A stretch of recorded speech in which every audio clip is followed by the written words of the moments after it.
भाई वाह, मजा ही आ गया जीत का। बहुत अरसे के बाद जरा जीत का टेस्ट लिया है तो अच्छा लग रहा है। अब ये ना कहना कि ऐसे सेलिब्रेट कर रहे हैं जैसे सीरीज जीत गए, ऐसे सेलिब्रेट कर रहे हैं जैसे दुनिया की बेहतरीन टीम हो।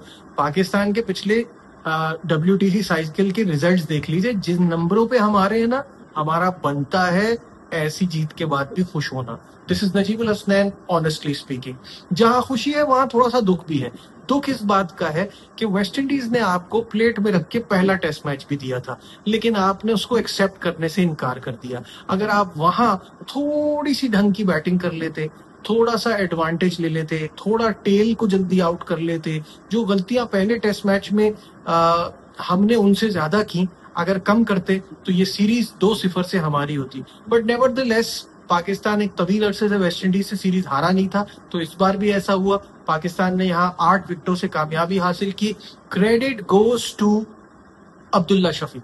अब्दुल्ला शफीक की सिलेक्शन पे इतना बड़ा क्वेश्चन मार्क था। कोई दुनिया का आदमी ये नहीं कह सकता था कि अब्दुल्ला को जो खिलाया है वो सही खिलाया है। बिकॉज अब्दुल्ला के इस सीजन की कायदे आजम ट्रॉफी में कोई 44th रैंक था। यानी जो टॉप स्कोरर्स थे उनमें 42nd रैंक था। तो आप इससे अंदाजा लगाइए कि वो बिल्कुल डिजर्व नहीं करते थे। ग्रेड 2 जो कि नॉन फर्स्ट क्लास है उसमें 911 रन किए थे। और ऑब्वियसली वो बाबर आजम को पसंद है तो उनकी सिलेक्शन हो गई, वो टीम में आया और उन्होंने कमाल कर दिया। तो कमबैक किंग बन गए वो, जिस तरह से उन्होंने इस मैच में परफॉर्मेंस दिखाई है। स्पिन को बड़ा शानदार खेला, बहुत जबरदस्त तरीके से चीजों को टैकल कर रहे थे। 160 रन की ये अनबिलीवेबल इनिंग जीत के लिए मैं समझता हूँ ये सबसे इम्पोर्टेंट जो था इंग्रेडिएंट था, जिस तरह से अब्दुल्ला शफीक खेले। और अब मुझे लगता है कि Abdullah should not look back. उनको पीछे मुड़ के नहीं देखना चाहिए, उनको आगे बढ़ना चाहिए। Because as a sports anchor, as a sports journalist, मेरी जितने फॉर्मर क्रिकेटर्स से, एक्सपर्ट से बात होती है, वो अब्दुल्ला को बड़ा पसंद करते हैं। वो कहते हैं इसके पास सारे शॉट्स हैं, ये एक बड़ा टेक्निकल, बड़ा अच्छा प्लेयर है, कट पुल सब खेल सकता है। स्पिनर्स को, जैसे मैंने कहा आपसे, कदमों का इस्तेमाल करके खेलता है। तो ये सारी चीजें जिससे भी आप बात करेंगे वो कहते हैं कि बहुत जबरदस्त। और द ग्रेट यूनुस खान ने कहा था कुछ शॉट्स होते हैं इंटरनेशनल क्रिकेट में कामयाब होने के लिए, इसके पास वो सारे अवेलेबल हैं। तो उसके बाद इसकी परफॉर्मेंस ऐसी क्यों, कंसिस्टेंसी क्यों नहीं, ये मुझे नहीं समझ में आता। जब आपके गेम पे तमाम एक्सपर्ट्स खुश हैं और वो समझते हैं कि आपको अच्छा करना चाहिए, then why are you somewhere between 36-37 के एवरेज पर स्टक हुए हैं। इस मैच को देखिए आप, 49-50 की एवरेज है ना जो वेस्ट इंडीज के खिलाफ इनकी है। 49-50 की एवरेज से ये खेल रहे हैं वेस्ट इंडीज के खिलाफ। तो ये नहीं हो तो 46, 45-46 तक तो होनी चाहिए एवरेज ऐसे प्लेयर की, जो इस मैच में जिस तरह से खेला है, जो अपना, मुझे लगता है अपने स्किल और अपने टैलेंट को ना जस्टिफाई नहीं कर रहे वो, जो बार बार अंदर बाहर चल रहा है। अब उनको ये फैसला करना है कि भाई I am here to stay और मैं ऐसे ही खेलूंगा। अब अब्दुल्ला शफीक ने एक जरा सी कंफ्यूजन भी पैदा कर दी है। जब आप इंग्लैंड के टूर पे जाएंगे, 19 अगस्त को आपका पहला टेस्ट मैच है, तो वहां कौन खेलेगा? क्योंकि शान तो परफॉर्मर है, वो तो वापस आ जाएंगे। किसी नए लड़के को आप बिठा नहीं सकते, क्योंकि अजान ओवैस ने भी अच्छा किया है।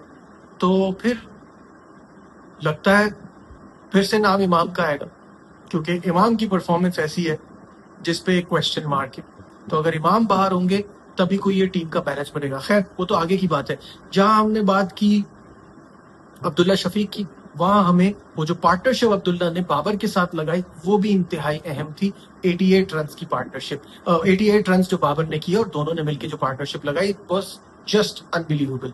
बाबर के लिए मुझे अफसोस ये है कि 3.5-4 साल से उनकी सेंचुरी नहीं हुई। वो यहाँ सेंचुरी डिजर्व करते थे, बट वो उनके ऊपर जो इस बात का प्रेशर है ना, जो ओवरनाइट वो खेल के गए थे वो बहुत अच्छा था, लेकिन जब वो वापस आए उसके बाद उन्होंने 21 बॉलों पे 2 रन किए, तो इट वाज इनेविटेबल कि उनकी विकेट गिरनी थी और वो रन आउट हुआ, जो कि खुद की उनकी गलती थी। कप्तानी में उनके थोड़े से फ्लॉज, जैसे मैंने शुरू में भी कहा था, कि नजर आए थे पहले दिन जब वो थर्ड स्लिप नहीं थी और बीच में से चांसेस निकल रहे थे। तो कमेंटेटर्स का भी ये कहना था कि he is a reactive captain, not proactive captain. But फिर उसके बाद चीजें बेहतर होती रही। लेकिन जब आप बड़ी टीम के खिलाफ खेलेंगे ना, वो आपको ऐसे चांसेस नहीं देगी जैसे वेस्ट इंडीज दे रहा था। कि आपका कोलैप्स हो रहा है तो फिर उनका भी कोलैप्स हो रहा है। वो सबसे बड़ी बात, द बेस्ट पार्ट इज कि वेस्ट इंडीज में पोर्ट ऑफ स्पेन में टेस्ट मैच हो रहा है और वेस्ट इंडीज को अपनी कंडीशन नहीं पता। आप 4 फास्ट बॉलर्स के साथ जा रहे हो, आपके पास स्पिन का ऑप्शन इतना नहीं है। जो पाकिस्तान ने 2 स्पिनर खिलाए और उन दोनों स्पिनर ने बहुत अच्छा किया। अली उस्मान को थोड़ा वक्त लगेगा, अच्छा कर रहे हैं, ही इज ड्यू, वो आगे जाके और बेहतर करेंगे। But hats off to Sajid. Sajid ने बड़ी जबरदस्त बॉलिंग कराई। थोड़े डिसअपॉइंटिंग रहे थे वो बांग्लादेश में, लेकिन यहाँ उन्होंने कंडीशन के हिसाब से बहुत शानदार बॉलिंग कराई। और इन दोनों की इस स्पिन बॉलिंग की जोड़ी की वजह से पाकिस्तान ने जल्दी ये मैटर क्लोज किया। क्योंकि मैं ये बात कह रहा था, यहाँ अगर 120 तक का भी टारगेट होता ना, पाकिस्तान फंस जाता। और हमारी बैटिंग इतनी फ्रेजाइल है कि इनसे नहीं हो पाता। आखिरी इनिंग में, एक तो चौथी इनिंग में बैटिंग करना वैसे ही मुश्किल, ऊपर से पाकिस्तान की बैटिंग। अब आ जाते हैं हम कि यहाँ से आगे क्या करना है। क्योंकि सबसे इंपॉर्टेंट चीज ये होती कि आपको जीत के बाद ना रिलैक्स नहीं कर सकते आप। और पाकिस्तान को अब आगे ही आगे जाना है, क्योंकि पीछे तो आपने नोज डाइव लगा के आप इतने नीचे आ गए हैं कि आप बांग्लादेश से लगातार 4 टेस्ट मैचेस हारे। वो बांग्लादेश जो जिम्बाब्वे में स्ट्रगल कर रही है, उनको वहां जाके जिम्बाब्वे से प्रॉब्लम हो रही थी, आप उनसे हार रहे थे। तो अब आपका ये जो डाउनफॉल है, इसको खत्म होना चाहिए। यहाँ से आपने आगे की तरफ बढ़ना है और इसके लिए बेस्ट सीरीज ही इंग्लैंड की सीरीज है। आप बड़ी टीम से खेल के हार भी जाते हो तो आप बहुत कुछ सीखते हो। छोटी टीम से खेल के जीतने से भी आपको इतना फायदा नहीं होता। जैसे मैंने कहा, उन्होंने आपको बहुत मौके दिए, उन मौकों को आपने कितना यूज किया कितना नहीं किया ये तो आपके सामने है। लेकिन इंग्लैंड आपको ये अपॉर्चुनिटी नहीं देगी कि आपके 60 पे 70 पे 65 पे 40 पे 7 आउट हो रहे हैं और आप उसके बाद मैच जीतने की पोजीशन में नहीं आने देगी। टेस्ट क्रिकेट जो हमने बचपन से सुना है और सारी दुनिया कहती है कि सेशंस का खेल है, तो उसमें सेशन में डोमिनेट करना बहुत जरूरी है। और एक सेशन खराब आपको कहीं बड़ी टीम के खिलाफ मैच से बाहर ही ना करते। तो अगेन इंग्लैंड आपको वो मौका नहीं देगी। और इस वक्त this is the best time कि जब आप एक पॉजिटिव माइंडसेट के साथ जाइए और अपना 100% दीजिए, क्योंकि सामने वाली टीम भी वनरेबल है।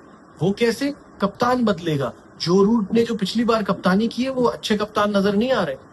उनके पास वो मेन प्लेयर मिसिंग है, उनके पास वो फायर पावर मिसिंग है, उनकी बॉलिंग में भी वो दम नहीं है।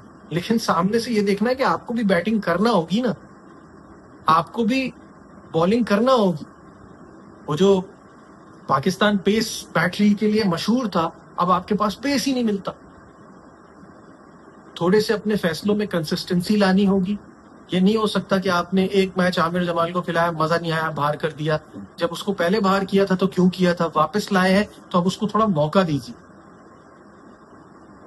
अवैस जफर को भी मौका मिलना चाहिए। अब ये समझ नहीं आ रहा कि अब इंग्लैंड में जाके जब सऊद शकील आ जाएंगे तो बेचारा ये एक मैच खेल के ही बाहर हो जाएगा। उसको तो मौका ही नहीं मिला अपने टैलेंट को शोकेस करने का। तो ये सारे फैसले आपने करने हैं, एक पॉजिटिव माइंडसेट के साथ जाना है, जीत से आगे बढ़ना है। इस पे आपने रिलैक्स नहीं हो जाना। Congratulations to Babar Azam and the team and Pakistanis all over कि ये हम जीते हैं और अब हमें आगे और अच्छा करना है। This is what I feel. आप क्या सोचते हैं कमेंट्स में जरूर बताइएगा। हाँ, जाते जाते, अब्बास को ना खिलाना जस्टिफाई नहीं करता आपकी जीत से। अब्बास 8 विकेटें लेने वाला प्लेयर बाहर नहीं बैठता। अगर एक भी फास्ट बॉलर खेलेगा तो वो खेलेगा। तो ये कह देना कि टीम की सिलेक्शन जो है वो सही हुई थी, उसकी वजह से ये रिजल्ट आया, नो, नॉट एट ऑल। तो फैसले ऐसे करिए जो इंसाफ की बेस पे हो और टीम का सोच के। खैर, आप क्या सोचते हैं कमेंट्स में जरूर बताइएगा। लाइक, शेयर, सब्सक्राइब देखते रहिए Najibul Hasnain honestly speaking. Bye.